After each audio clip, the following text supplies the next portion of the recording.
Oh boy, this is going to be so much fun.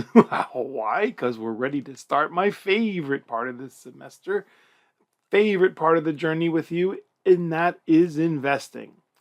This chapter 11 is going to set the stage for the next few chapters where we will concentrate on individual alternatives in investing. So we're going to discuss uh, an overview of investing in this chapter, and then we'll dig deeper in subsequent chapters. But this will set the stage for our coverage of the most important for us, for the little people, the investment alternatives. This gentleman, 2,500 years ago, figured it all out. If a little money does not go out, great money will not come in. Yeah. And we're going to find that for the vast majority of us, that's all we have to worry about. Once we set it up, uh, set up our investment strategy, it is going to be fairly boring for the vast majority of us. Some people will decide that they want to do an active strategy, and because they enjoy it. And we hope that you find that you enjoy researching the various alternatives, because there's a future for you in the industry. The industry needs more people, needs more women, more minorities, bilingual, trilingual, or they just love veterans. So let's get started with come on, gotta go to the next slide. Thank you. The answer. The answer is a voluntary tax on stupid people. Well, what's the question? The question is, what is the lottery? It's a voluntary tax. We shouldn't use the word stupid, right? Uninformed. Oh my goodness. People just have no idea how badly the odds are stacked against them. Yeah. What are the odds of winning the lottery? It's just sad that people believe that they have to resort to this. Oh, maybe I'll win the lottery someday. If they start early enough, they will win the lottery. And the world doesn't end. And then they invest wisely, prudently, and don't let emotions. There's a lot of caveats. There's a lot of disclaimers we have to include over the next a few chapters. The odds of winning the California Mega Millions jackpot are 176 million to 1. But somebody has to win, right? Well, yeah, but that person will not be you. Almost guarantee it, folks. If a person purchases 50 lottery tickets each week, he or she will win the Mega Millions jackpot about once every 50,000 years. So let's see, $50 per week at 10% for 50,000. I wonder how much that would be. Speaking of odds, astronomers have located an asteroid that is possibly on a collision course with Earth. The asteroid could hit the Earth in 2036, triggering untold destruction and the end of thousands of species, including the human race. The odds of the asteroid hitting the Earth are currently set at 300 to 1, but those odds will lessen probably as more is learned about the asteroid's orbit. So why aren't the nations preparing for this catastrophe? Because it ain't going to happen and you ain't going to win the lottery. So start saving now. But of course, if the asteroid does hit, we'll have plenty of warning for you to go out and spend all your savings on a really good time. By the way, subsequent calculations show that it won't hit the Earth for at least 100 years, so I don't have to worry about it, but some of you young folks, maybe, yeah, you might have to worry about it. Okay, let's get serious. Slide number 7. Look, you already know the number one financial goal. Spend less than you earn, live beneath your means, make love, not loans, pay yourself first, or I like frugal, frugal, frugal. One of these has to be your mantra that gets you day to day through the financial jungle, and along the way allows you to start saving some money for later. If the goal number 1 is followed, everything else is pretty easy, folks. If it ain't easy, we ain't doing it right. For each investment goal, we assess the time frame. Is it short term, intermediate term, long term? We then choose an appropriate investment for the time frame. Now, this chapter is going to give you a thumbnail view of each type with an emphasis on the risks and the returns that we can expect from each. And then we're going to look at them in more detail later on. What are some of the essentials? Well, I don't know that I know they're important, but not essential. You definitely want to work to balance your budget, but some people will tell you to pay off the high interest credit card first. You know, I don't agree with that. Even if you have high interest credit card, which you should pay down, certainly, you still should be putting $25, $50 away into an investment vehicle. That's my opinion. Everybody else, everybody has a different opinion. Of course, mine are right.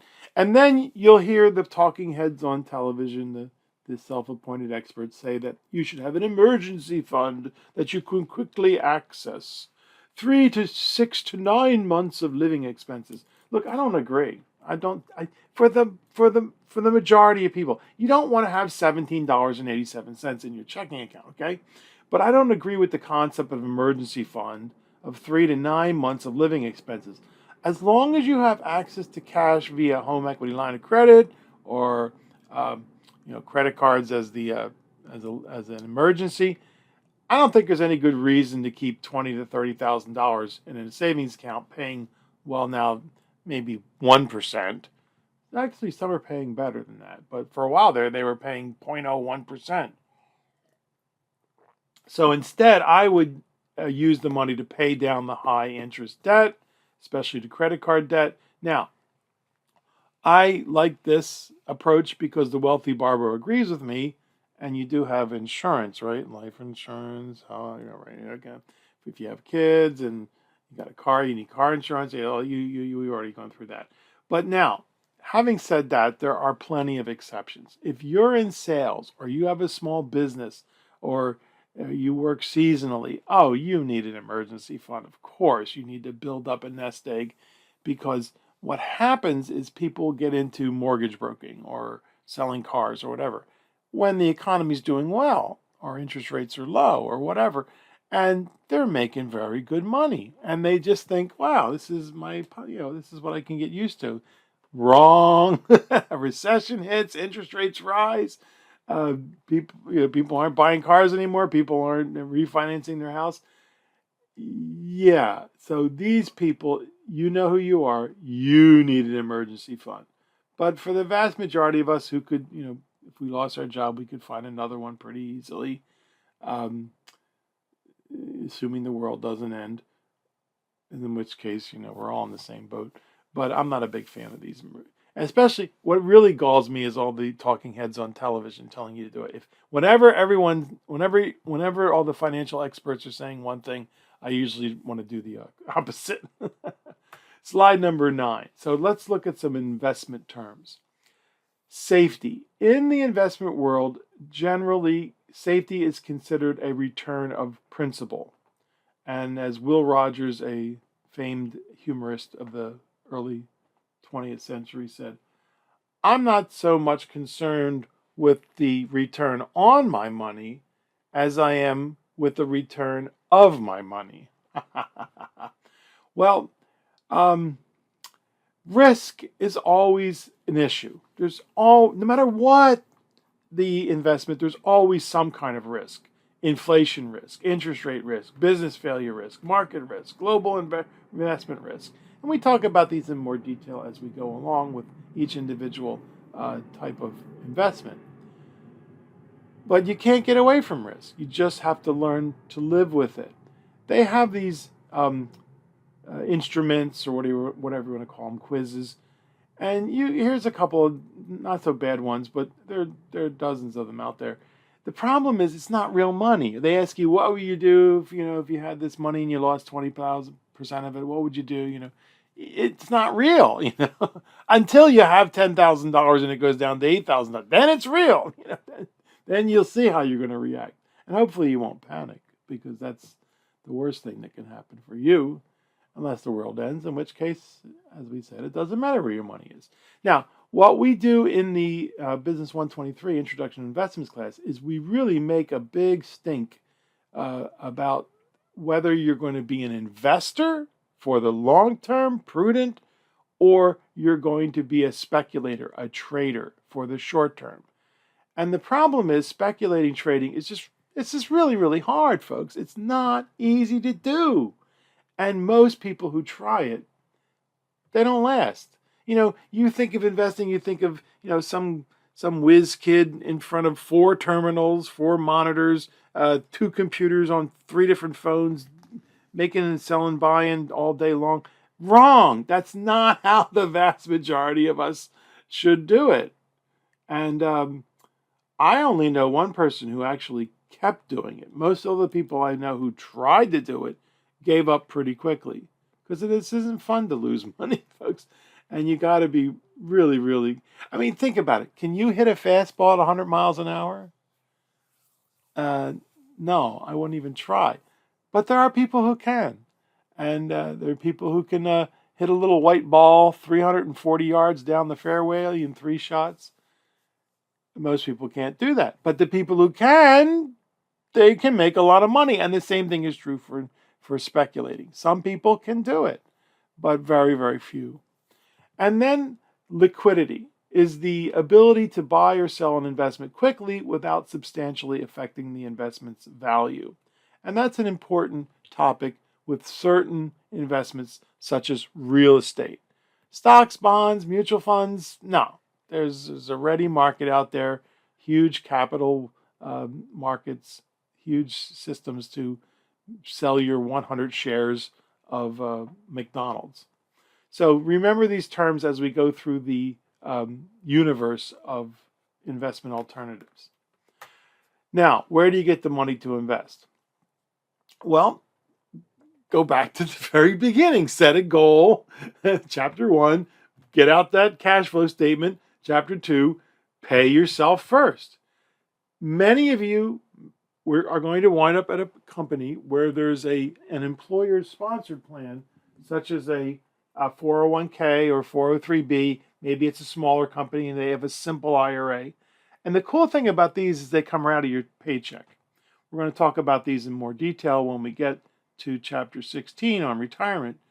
But there's in the talking heads on the Infernal Net and the telly will tell you how horrible it is to invest in a 401k, and usually they're trying to sell you something. Don't believe them. Nothing's perfect, but this is pretty darn good. Also, you can take advantage of automatic contributions from your checking or savings account for example, a Roth IRA. What's that? Again, we'll discuss that in more detail in chapter 16, because that's very cool. And you can schedule them to occur right after you normally receive your paycheck. For example, those of us who work in school districts usually get paid once a month.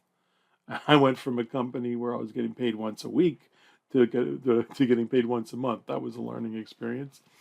And so we get paid at the end of the month, the last day of the month. So I would set up our Roth IRA contributions for the 2nd of the next month. So we see the money go in the account electronically and then see the money leave the account. It works like a pay raise, only in reverse. You get used to those $50, $100 a month, whatever contributions coming out of your paycheck or your checking account automatically. And how much do you need? Well, the answer, if you're young, not much. Really, start small. If you can't afford $50 a month, do $25. And people say, well, $50 a month. I say, how much is your cell phone payment? Well, it's usually about $90, but it's supposed to only be $50, but I download a lot of ringtones. Yeah, right. Whatever. Yes, you have to make priorities, and that's what the cash flow statement can help you do. Find those places that money can be cut out and send it to yourself. Pay yourself first. Small amounts invested regularly become large amounts over time.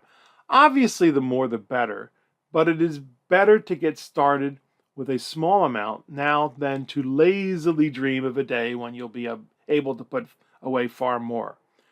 people say, well, I want to wait till I have $5,000 and I'll start investing. What? when are you going to have $5,000 lying around the house?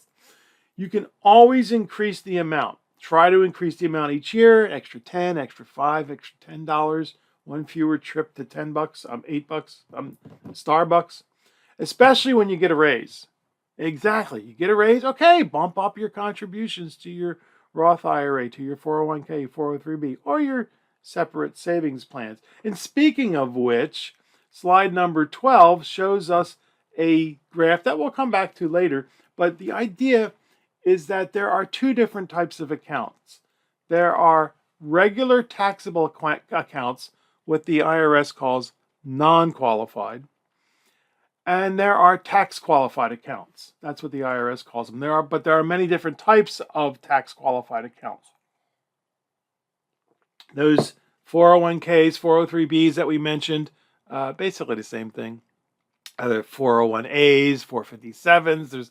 Where do these dumb numbers come from? They come from the section of the Internal Revenue Code that highlights what a 401k is. It's okay, a 401k is this. The employer sponsors it, and the employees can pay into it, and if they do, they can save money pre-tax, which means they lower their taxes, and then later on in retirement, they take it out, and that's when they get taxes. It's very cool. So that's the same thing with a Roth, and the same thing with an educational savings account or a health savings account. IRS lumps them all under one title called tax qualified. Now, the regular account, the taxable account, the non-qualified account, those are what you open when you go to your bank. If you don't say anything otherwise, they're just going to figure you want a regular account.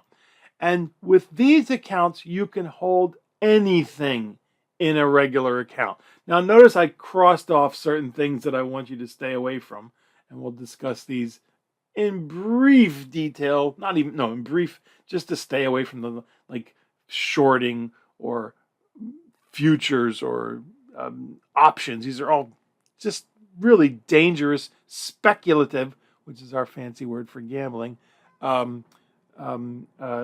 choices that hopefully you'll stay away from.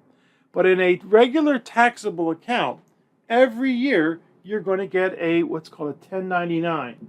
And that 1099 says, okay, you earn this much interest. You earn this many dollars of dividends. You had this many capital gains.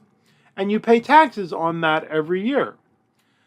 Notice that there are no limitations on contributions. So if you have $1 million, poof, you can put it in a regular account. There are no limitations on investment types. If you want to lose all your money playing the options market, the futures market, go right ahead, and you probably will very quickly. And you pay taxes every year on the gains.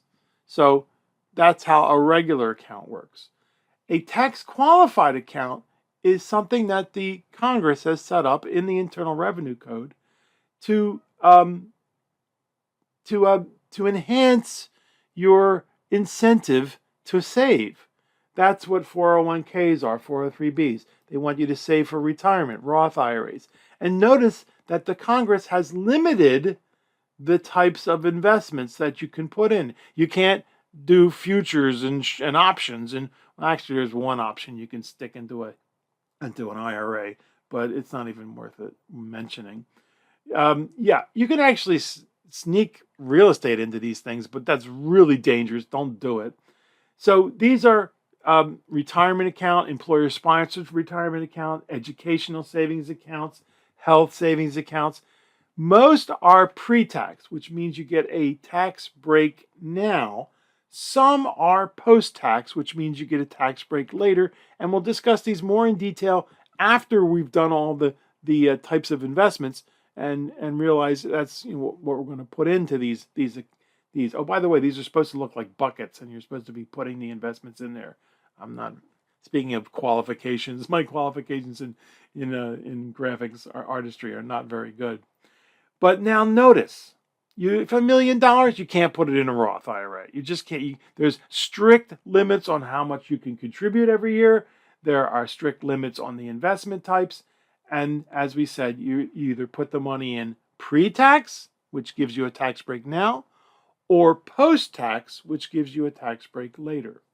So we're going to come back to this idea, but the idea in the back of your head should be that, okay, some of this money I can put into a special type of account where it will grow tax deferred or tax free, depending on whether it's pre-tax or post-tax.